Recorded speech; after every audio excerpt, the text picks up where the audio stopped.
அஸ்ஸலாமு அலைக்கும். Hi and hello friends, எல்லோரும் எப்படி இருக்கீங்க? இன்றைக்கி ஸ்வீட் ரெசிபி தான் பார்க்க போகிறோம். கேரட் ஹல்வா. இது வின்டர் சீசன் முடிகிறதுக்குள்ளே ஒரு தடவைனாச்சு செஞ்சு சாப்பிட்டுடுங்க. நல்ல சூப்பரான டேஸ்டியான கேரட் ஹல்வா எப்படி செய்யலான்னு சொல்லி இந்த ரெசிப்பியில் பார்க்க போகிறோம். இந்த வீடியோ உங்களுக்கு பிடிச்சிருந்துன்னா என் வீடியோ லைக் பண்ணுங்கள், ஷேர் பண்ணுங்கள், கமெண்ட் பண்ணுங்கள்.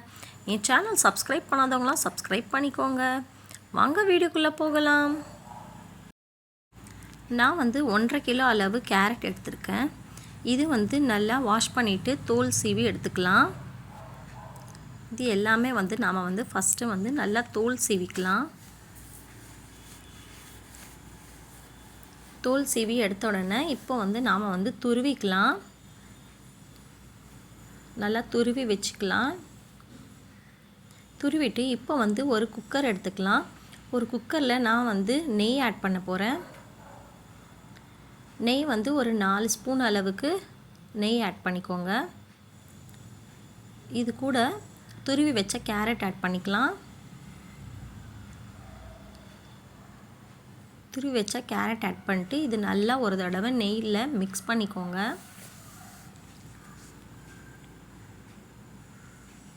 நல்லா கிளறி விட்டுட்டு நல்லா மிக்ஸ் பண்ணி விட்டுருங்க.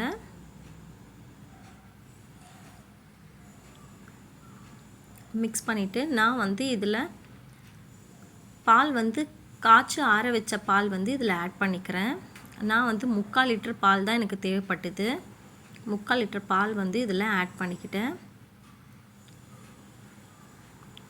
ஆட் பண்ணிட்டு அதுவும் நல்லா ஒரு தடவை மிக்ஸ் பண்ணிக்கோங்க. மிக்ஸ் பண்ணிவிட்டு இப்போ ஒரு குக்கர் மூடி போட்டு நாம் ஒரு 4-5 விசில் வச்சுக்கலாம். இப்போ 4-5 விசிலுக்கு அப்புறமா நாம் குக்கர் ஓப்பன் பண்ணி பார்க்கலாம். பாருங்கள், நல்லா குக் ஆகிடுச்சு. இப்போ இதில் இன்னும் கொஞ்சம் பால் இருக்குது. இப்போது இது நல்லா கம்ப்ளீட்டாக ட்ரை ஆகிற வரைக்கும் நல்லா குக் பண்ணிக்கலாம் ஒரு தடவை. இப்போ இது நல்லா வெந்துருச்சு. இன்னும் கொஞ்சம் பால் இருக்கிறதுனால இதுவும் நம்ம கொஞ்சம் நேரம் நல்லா குக் பண்ணிக்கலாம். இது நல்லா ட்ரை ஆகணும். ஏன்னா நம்ம சுகர் ஆட் பண்ணால் இன்னும் கொஞ்சம் லிக்விடாக ஆகிடும். பாருங்கள், நல்லா ட்ரை ஆகிடுச்சு. இப்போ இது கூட நான் 3/4 கிலோ அளவு சர்க்கரை ஆட் பண்ணிக்கிறேன்.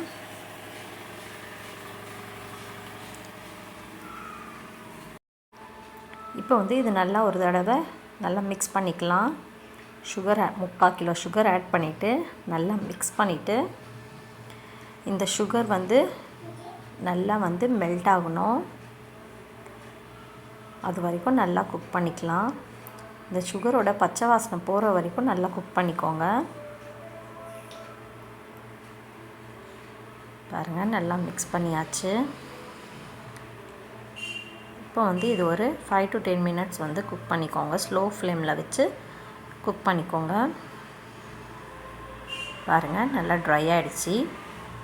இப்போ இது கூட நான் ஏலக்காய் தூள் 1 ஸ்பூன் ஆட் பண்ணிக்கிறேன். ஆட் பண்ணிட்டு அதுவும் ஒரு தடவை நல்லா மிக்ஸ் பண்ணிக்கலாம். பாருங்கள், நல்லா குக் ஆகிட்டு கலரும் எப்படி நல்லா வந்திருக்கு பாருங்கள். நான் ஃபுட் கலரே ஆட் பண்ணலை. இப்போ நான் நெய் சூடு பண்ணிக்கிட்டேன். அதில் பாதாம், முந்திரி, உலர் திராட்சை இதெல்லாம் ஆட் பண்ணிட்டு நல்லா ரோஸ்ட் பண்ணிக்கலாம். ரோஸ்ட் பண்ணிவிட்டு இப்போ இந்த கேரட் ஹல்வாவில் நான் சேர்த்துக்கிறேன். சேர்த்துட்டு இதுவும் நல்லா மிக்ஸ் பண்ணிக்கோங்க.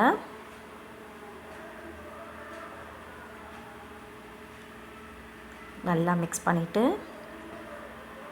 நான் ஸ்வீட் இல்லாத பால்கோவா எடுத்திருக்கேன். இது நீங்கள் ஒரு கைப்பிடி அளவு நீங்கள் ஆட் பண்ணிக்கோங்க. ஒரு 50 கிராம் அளவு நீங்கள் ஆட் பண்ணிக்கோங்க. நான் 100 கிராம் யூஸ் பண்ணேன். 50 கிராம் இதில் போட்டேன். அதுக்கப்புறமா சர்வ் பண்ணும்போது ஒரு 50 கிராம் நான் மேலே ஆட் பண்ணேன். ஸ்வீட் இல்லாத பால்கோவா எடுத்துக்கோங்க. இது டேஸ்ட் நல்லா கொடுக்கும். ஏன்னா நம்ம ஆல்ரெடி சுகர் ஆட் பண்ணிக்கிறதுனால ஸ்வீட் பால்கோவா எடுத்தோன்னா இன்னும் ஜாஸ்தியாக ஸ்வீட் ஆகிடும்.